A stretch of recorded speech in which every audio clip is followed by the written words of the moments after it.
आपस की बात में परवेज रोशन आपकी खिदमत में इस्लाम पेश करता है। आज अपने प्रोग्राम की नोयत के मुताबिक और जो हम सब कुछ करंट इश्यूज पे, करंट जो अफेयर्स होते हैं उस पर बात करते हैं। तो जनाब जुनेद कैसर साहब हमारे साथ होते हैं, जो कि एक पॉलिटिकल सोच रखते हैं और उस पर अपनी राय भी रखते हैं। सिर्फ सोच ही नहीं रखते, एक अपनी राय रखते हैं। वो हमारे साथ होते हैं। वो सोशल साइंटिस्ट हैं। मैंने आज जैसा उनका बहुत बड़ा ये क्रेडिट है उनके पेज पे कि वो सोशल साइंटिस्ट हैं। और आज हम उनसे जानेंगे कि पाकिस्तान सुप्रीम कोर्ट के अंदर जो कुछ हुआ, और वो जो बिलावल ने कुछ कहा, चेयरमैन पीपीपी, और शबाशी साहब ने जो कुछ कहा, और जो कुछ सरदार अख्तर मैंगल साहब ने कहा, और जो कुछ एक वाक्य हुआ है मानसेरा के अंदर, उस पर भी हम उनसे दरियाफ्त करेंगे, जो कि असिस्टेंट कमिश्नर के साथ हुआ है, खतून के साथ, वो भी हम उनसे जानेंगे। तो आइए हम सबसे पहले उनको वेलकम करते हैं, खुश आमदीद करते हैं, और आपसे दरख्वास्त करते हैं कि अगर अभी तक आपने हमारा चैनल डीजीए BKK 2020 सब्सक्राइब नहीं किया, जरूर करें, लाइक करें, शेयर करें। हम वेलकम करते हैं, खुश आमदीद करते हैं जनाबे जुनेद कैसर साहब को।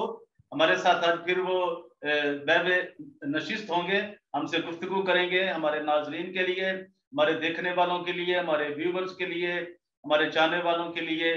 तो आप ये समझ रहे हैं और आप जान रहे हैं कि जो भी हम गुफ्तगू कर रहे हैं, तो आप समझे कि ये सारा जो सिनेरियो बना हुआ है, नो कॉन्फिडेंस मोशन का जो तरीके एतमाद का, उस पर हम गुफ्तगू कर रहे हैं।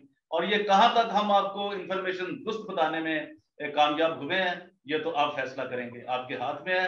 तो जी जुनेद साहब, हम आपको वेलकम करते हैं कैसर साहब, कि आज जब हमारे तशरीफ लाए प्रोग्राम में आपस की बात में, जो कि हमने आपके नाम से ही मंसूब कर रखा है, आपस की बात जुनेद कैसर और परवेज रोशन के साथ। तो आइए हम आपको वेलकम करते हैं।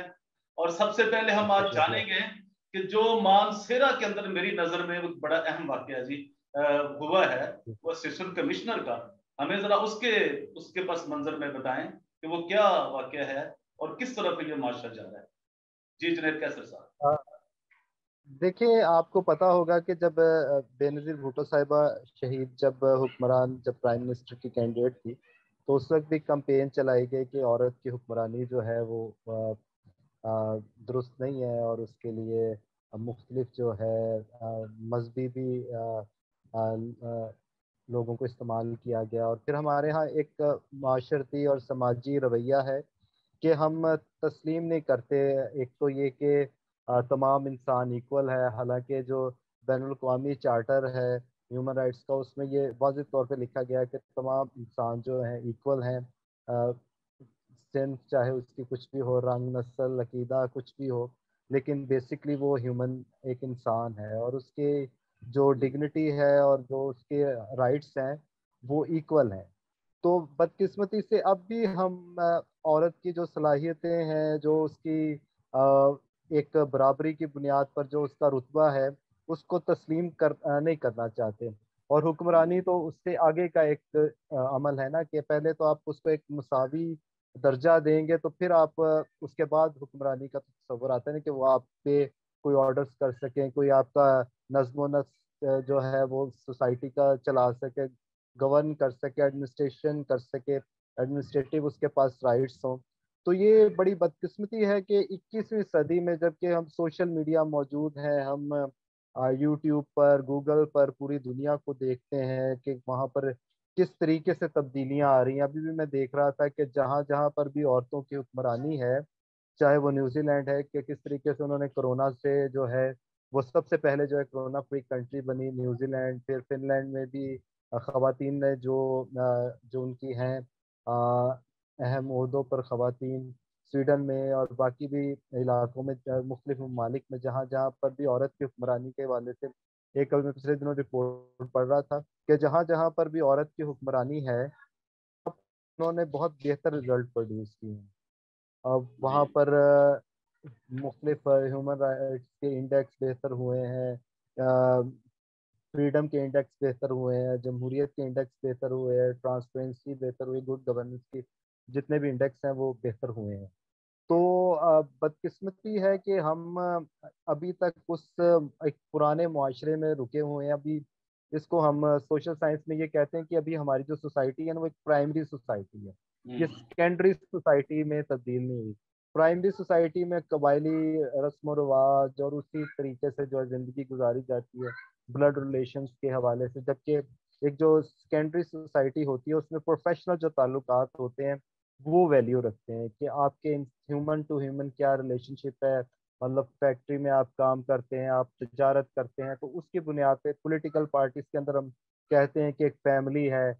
आप किसी महकमे में काम कर रहे हो तो वो एक फैमिली होती है। तो पुराने जो कदीम मुआशरे थे जो जिसका ताल्लुक ज़मीन से था, फ्यूडल था, वो सोसाइटी ट्राइबल थी, उसमें जो थे वो ख़ानदानी रिश्ते होते थे। जी ख़ानदान ही एक दूसरे से महदूद होते थे और इसी तरीके से डील करते थे। तो अभी सोसाइटी का अलमिया ये है कि अभी तक हम एक प्राइमरी सोसाइटी हैं।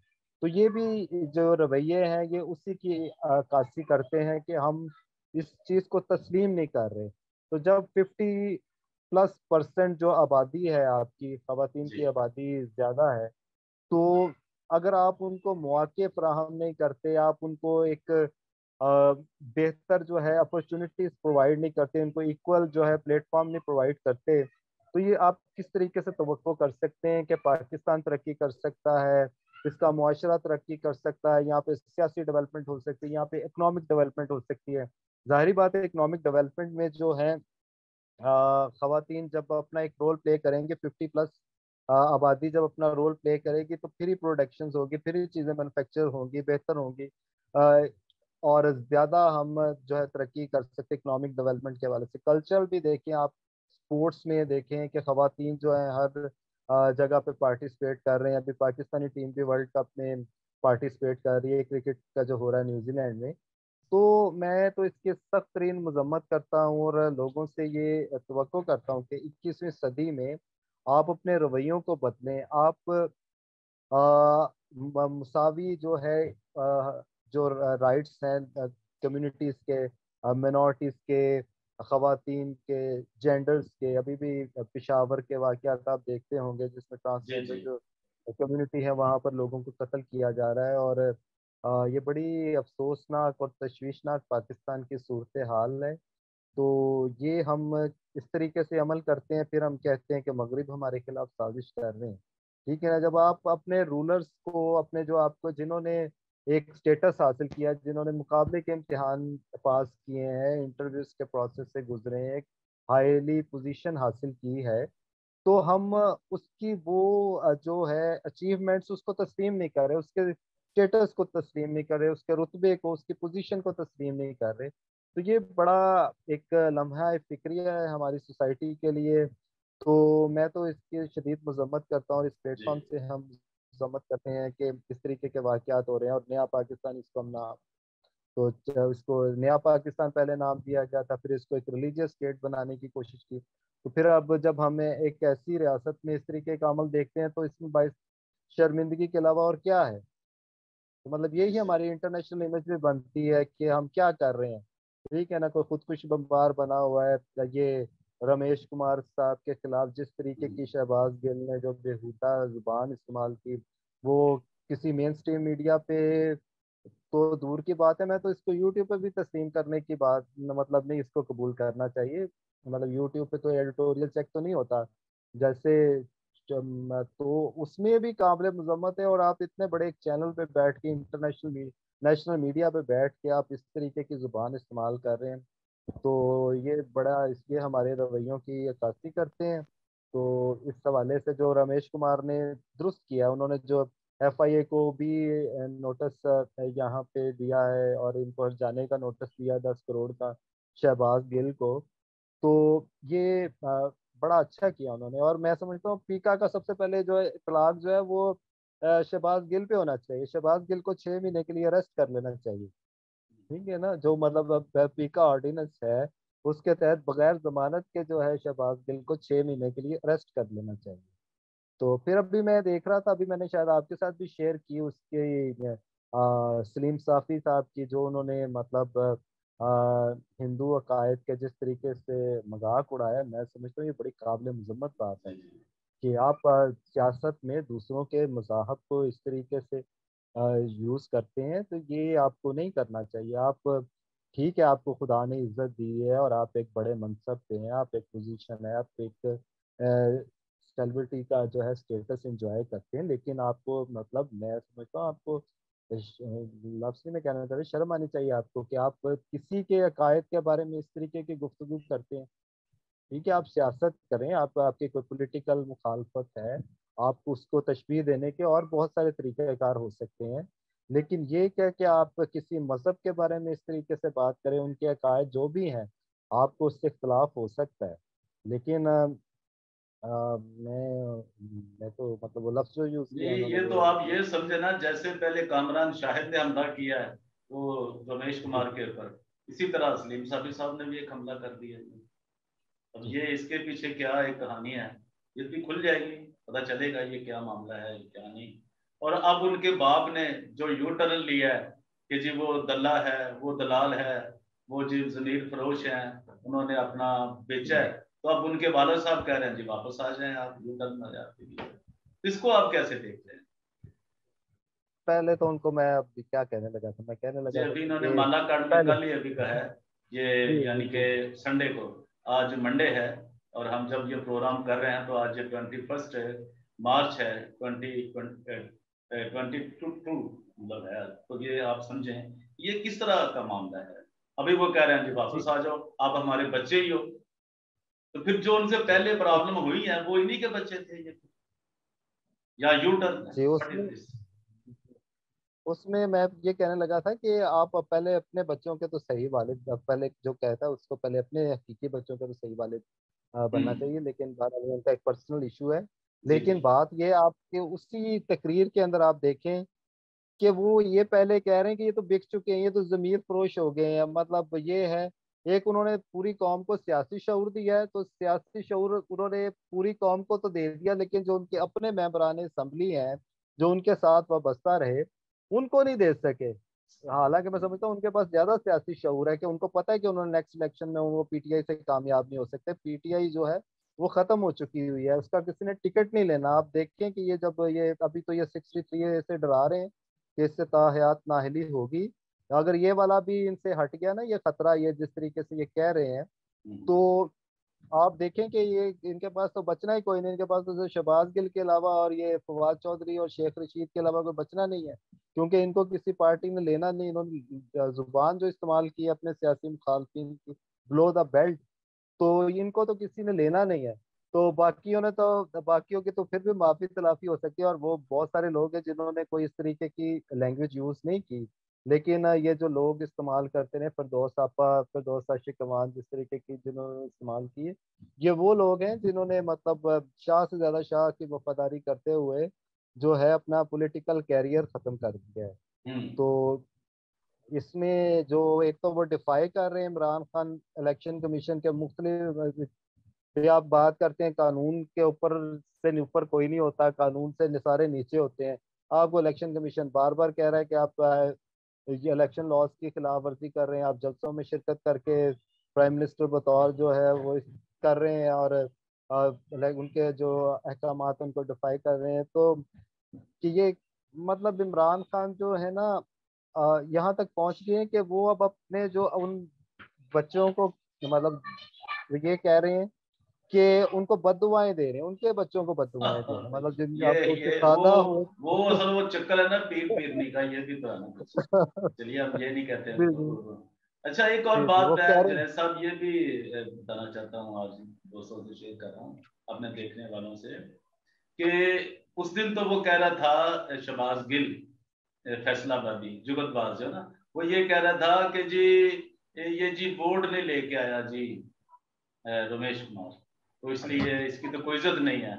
तो ये बात तो ठीक है, ये तो क्लियर के तो सिर्फ 10 है, यानी हिंदुओं से, सिखों से, क्रिश्चियनों से, 4 क्रिश्चियनों से 3 है, 4 है, और कुछ इस तरह।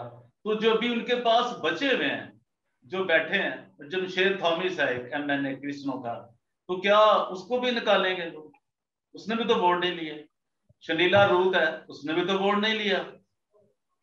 उसके बाद आ जाए, आप जरा इस बात को समझें, जितने भी लोग, ये खवातीन ये आई हैं, जैसे अंदलीब अब्बास है पीटीआई की, और जितनी भी इनकी सारी खवातीन बैठी हुई हैं पार्लियामेंट के अंदर, किसी ने भी वोट नहीं लिया।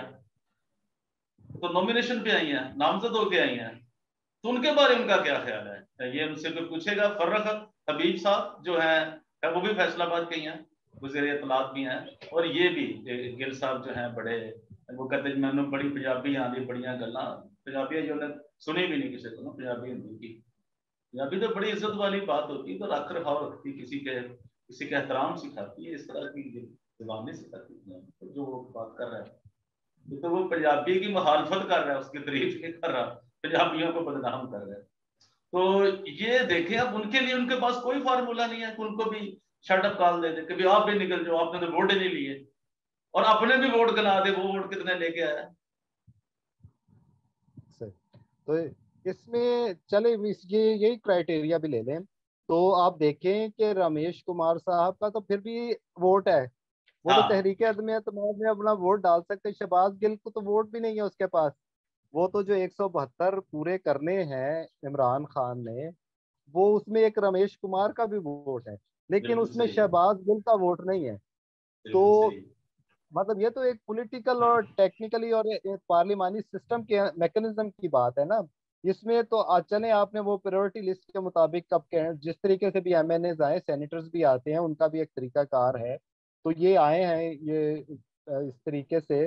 तो लेकिन शहबाज गिल का तो कोई वोट नहीं है, तो मावने खसूसी है एक, मतलब एक जी जी जी। इलेक्टेड और सिलेक्ट, मतलब ये तो इमरान खान की एक जाती पसंद है कि उन्होंने अपने किसी को मावन बनाया हुआ है। तो इनका तो वोट भी नहीं है, तो 172 लोगों में नहीं आते। रमेश कुमार का तो वोट है, बाकी सही लोगों है। का भी वोट है, और वो और ये उनका वोट एक्सरसाइज जो होना है, ये इनका आईनी हक है। और सुप्रीम कोर्ट ने भी यही जी कहा है, जो उनके पास बार कौंसल जो है वो दरखास्त लेके गई है, कि हम जो है हम नहीं चाहते कि तजादम हो, और हम पार्लिमान की कार्रवाई जो है उसमें मुदाखलत, उसको रोकने का इख्तियार हमारे पास नहीं है। जब सुप्रीम कोर्ट ये कह रही है, और वो उसने अब जो 63 की जो तशरीह के लिए जो सुप्रीम कोर्ट में सदारती रेफरेंस आया है, तो उसमें उन्होंने लार्जर बेंच बनाया है। तो वो यही कह रहे हैं कि ये जो है पार्लियामेंट का जो प्रोसेस है, इसमें मुदाखलत जो है ये उसको इख्तियार नहीं है कि वो इसको रोके, और वो अदालत जो है वो न्यूट्रल है।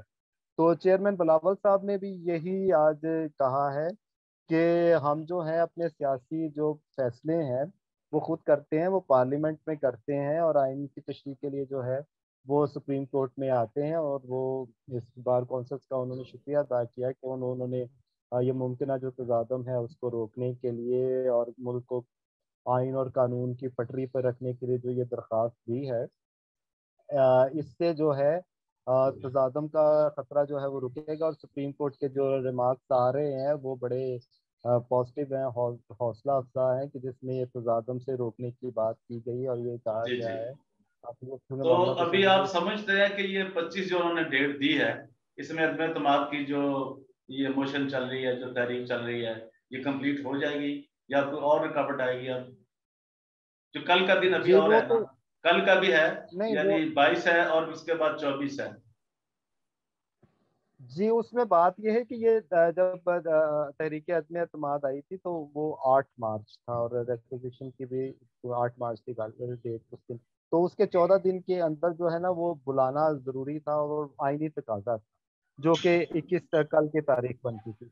तो अब ये जो है स्पीकर इसके खिलाफ जो ये है कि उन्होंने आइन की खिलाफ वर्जी की है, और इस पे बात हो रही है कि उनके खिलाफ जो आर्टिकल 6 के तहत जो वो होना चाहिए मुकदमा, कि उन्होंने आइन की खिलाफ वर्जी की है। सही। और चेयरमैन बिलावल ने भी ये कहा है कि इनके दोस्त जो है इनको आर्टिकल 6 के तहत फंसवाना चाहते हैं। तो अब देखें, इसको डिले करने का तो एक ही मकसद हो सकता है ना, एक ही सूरत है कि इनके पास वोट पूरे नहीं। हम सियासी बात कर रहे थे, मतलब जो एक नंबर गेम्स के मुताबिक इनके पास नंबर होते, तो आपने सुना होगा कि फवाद चौधरी कह रहे थे कि हम तो चाहते हैं कि फौरन ये इसका जो है वो फैसला हो जाए, तो फौरन फैसला तो 23 से पहले ही कर लेते। ठीक है ना, 8 मार्च के बाद किसी वक्त भी बुला कर। तो इसका मतलब ये है कि इनके पास बंदे पूरे नहीं, इनके अलाइस जो हैं, इनके इत्तेहादी जो है वो छोड़ के जा चुके हैं। वो अपना देख रहे हैं, नेक्स्ट इलेक्शंस का देख रहे हैं। एमकेएम ने कराची देखना है, जहाँ पर उनकी सीटों पर इस वक्त जो है पीटीआई वाले मुंतखब हुए हुए हैं, बल्कि उनको सेलेक्ट करवाया गया है। तो ये जो सिनेरियो है, अब ये इसको कितना को डिले कर सकते हैं। अब ये कहते हैं कि जो सदर बुलाएगा तो फिर ही वो जो है तहरीक आदम एतमाद की कार्रवाई होगी। ये चाहे जो मर्जी कर लें, ये इनका जो है, वैसे तो इखलाकी तौर पे अब इमरान खान वजीर आजम नहीं रहे, ठीक है ना, क्योंकि उनके इत्तेहादी छोड़ गए और उनके जो हैं मुनहरफ, जिनको वो कह रहे हैं अरकान, जो इनके वोटों पे वो खड़े थे, वो खुलेआम कह रहे हैं कि हम जो है अपना ज़मीर के मुताबिक फैसला करने जा रहे हैं, और हमारा जो फैसला है वो इमरान खान के हक में नहीं है। ठीक है, तो अलाइज भी सही है। चले गए, तो इनके 179 पहले वोट्स थे। ठीक है, इत्तेहादी अगर चले गए, 7 MQM वाले चले गए, 5 बाप वाले चले गए, आ, 5 काफ लीग वाले चले गए, मैंगल ग्रुप चला गया, इनके जीडीए के लोग चले गए, तो तो इनके पास तो अब अक्सरियत रही नहीं। तो अब तो ये डिलेड टैक्टिक्स यूज कर रहे हैं, और इमरान खान की अब जितनी भी गुफ्तगू है, जो वो एक तरीके से बद्दुआएं भी दे रहे हैं और फिर बेस्ट को बद्दुआएं दे रहे हैं, उनकी भी साजिश की बात कर रहे हैं। हालांकि इमरान खान तो यहाँ पर नाकाम हुआ है ना, पाकिस्तान में नाकाम हुआ है। पाकिस्तान में उसकी वोट बेस खत्म होगी, वहाँ यहाँ पर उसकी सपोर्ट खत्म होगी, इसकी पार्लियामेंट में सपोर्ट खत्म होगी, इलेक्शन जिमनी वो सारे हार गया। ठीक है ना, अभी उसने कहा कि जी केपीके के इलेक्शन हारे, तो उन्होंने कहा जी मेरे टिकटों की सिलेक्शन में टिकटें देते वक्त गलती हो गई, ठीक है ना, तो अब मैं टिकटें खुद दूंगा। तो उसमें आप किस तरीके से कह सकते हैं कि जी अमेरिका रिस्पॉन्सिबल है। केपी में इलेक्शन इमरान खान हारे, तो आप कहें कि जी अमेरिका की ये साजिश है, फिर अमेरिका की कैसे साजिश हो सकती है। एक तरफ आप कह रहे हैं कि जी टिकटें ही नहीं मैंने सही दी, ठीक है ना, फिर आपके जो अपने मेंबरान हैं, उन्होंने सेनेट के इंतखाबात में आप पे इल्जाम लगाए कि जी इसने करोड़ों रुपए की टिकटें बिकी हैं।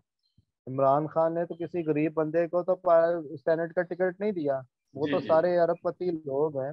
इमरान खान तो एक वैसे बात गरीबों की करता है, लेकिन वो उसने तो सारे, आप देख लें, आप सबके आपके सामने होगा, जितने अभी मिडिल क्लास लोगों को या लोअर क्लास, मतलब क्या, कृष्णा कोहली साहिबा, इन इन इस तबकात को टिकटें दी हैं, वो पीपल्स पार्टी ने दी हैं। और बाकी जमातों में भी यही क्राइटेरिया होगा, इससे जरा ऊपर होगा कि उन्होंने, लेकिन इमरान खान ने तो अमीर अमीर लोगों को टिकटें दी, जो कि सरमायादार हैं, जो जिनके जो हैं कॉन्फ्लिक्ट ऑफ इंटरेस्ट हैं इस सोसाइटी में, इस सियासत में, उस वजारतों से। तो इमरान खान ने तो उन माफियाज को सपोर्ट किया, और ये एक माफियाज की हुकूमत थी, और इसकी सपोर्ट बेस अवामी थी भी नहीं, वो भी खत्म हो गई। और जो अब पार्लियामेंट में इनके लोग थे, वो भी इनको छोड़ के चले गए, तो इनकी पार्लियामेंट में सपोर्ट बेस भी खत्म हो गई है, हल्के भी सारे हार गए, जितने भी। तो अब तो अ, ये सोच भी रहे हैं, और इस पे गालिबन जो है मुख्तलिफ जो रिपोर्ट्स आ रही हैं, मुख्तलिफ इस पे तबसरे भी हो रहे हैं। तो अगर सेनेट ही प्रिवेल करती है, तो इमरान खान शायद खुद ही जो है मुस्तफी हो जाएं और चले जाएं। कल भी उन्होंने वैसे एक बात इशारा दिया है कि अगर मुझे इनके वोट खरीदने पड़े, ठीक है, तो उससे बेहतर मैं लानत भेजता हूँ एससी को, नहीं लफ्ज उन्होंने यूज किया, मैं नहीं बता रहा, मैं लानत भेजता हूँ एससी को ऊपर से, मैं चला जाऊँ, ठीक है ना। तो इसका मतलब ये, पहले वो कह रहे हैं कि वो बिक गए हैं, फिर वो कह रहे हैं कि इनको लालच दिया जा रहा है, कभी वो कह रहे हैं कि इनको गिरफ्तार किया गया है और इनको मतलब सिंध हाउस में जो है वो रखा गया है और इनको बाहर आने जाने की आज़ादी नहीं है, फिर वो कह रहे हैं कि मैं इनका बाप हूँ, तो इनसे अगर ये गलती होगी तो वापस आ जाएं। तो कभी आप उनको बेज़मीर कह रहे हैं, कभी आप उनको वापस आने का कह रहे हैं।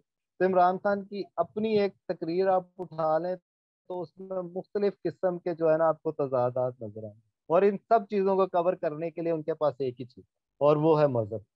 वो अपनी आइंदा की सियासत भी मजहब पे खेलेंगे, अब भी वो मजहब की पे खेल रहे हैं, आगे भी मजहब का कार्ड यूज करेंगे, और एंटी वेस्ट का इस्तेमाल करेंगे, लेकिन वो अब चलना नहीं, क्योंकि जो पाकिस्तान की मजहबी जमातें हैं, वो जो इमरान खान के पास उनका भी वोट आया था, वो वापस मजहबी जमातों के पास चला गया, और वो भी मैं समझता हूँ कि अब वो भी ज्यादा आइन कानून की और एक पाकिस्तान के मुफादात को देखकर बात कर रहे हैं। लेकिन इमरान खान तो बिल्कुल ही पाकिस्तान के मुफादात के मुतजादम किस्म की उसकी पॉलिसीज हैं, उसकी गुफ्तगू पाकिस्तान से मुफादात से मुतसादम है, वो अमेरिका से दुश्मनी क्या आप कह रहे हैं कि हम सबसे दोस्ती चाहते हैं, तो आप अमेरिका के खिलाफ बयानबाजी भी कर रहे हैं और बेतुकी कर रहे हैं। उन्होंने आपसे मांगी भी कोई चीज नहीं, आप कह रहे हैं चलिए, absolutely thank you not, very तो मच आप दूसरों को आज के लिए आपस की बात में आपका बहुत बहुत शुक्रिया। जुनैद कैसर साहब, आप तशरीफ लाए, आपने अपना टाइम दिया मेरे व्यूवर्स के लिए। और मैं दरख्वास्त करता हूँ, वो जो अभी तक जिन्होंने मेरे चैनल को डीजीए, ये आप जानते हैं कि ये यूट्यूब चैनल है, और हम कोशिश करते हैं कि अपनी जो हमारी मेहनत है, हमारी स्ट्रगल है, जो हमारी इंफॉर्मेशन है, और आप तक वो करेक्ट पहुंचाएं, ताकि आप अपनी लाइन करेक्ट तौर पे ले सके, पोजिशन अपने ले सके। तो मैं उम्मीद करता हूं कि जिन्होंने अभी तक ये मेरा यूट्यूब चैनल DGABKK 2020 सब्सक्राइब नहीं किया, लाइक नहीं किया, शेयर नहीं किया, वो जरूर करें। मेरी उनसे दरख्वास्त भी है, ताकि हर वो इंफॉर्मेशन जिस पे आप अपना हक रखते हैं, हम वो आपको पहुंचा सकें। Thank you very much. और आपस की बात में परवेज रोशन आपसे इजाजत चाहता है। Thank you very much. Thank you.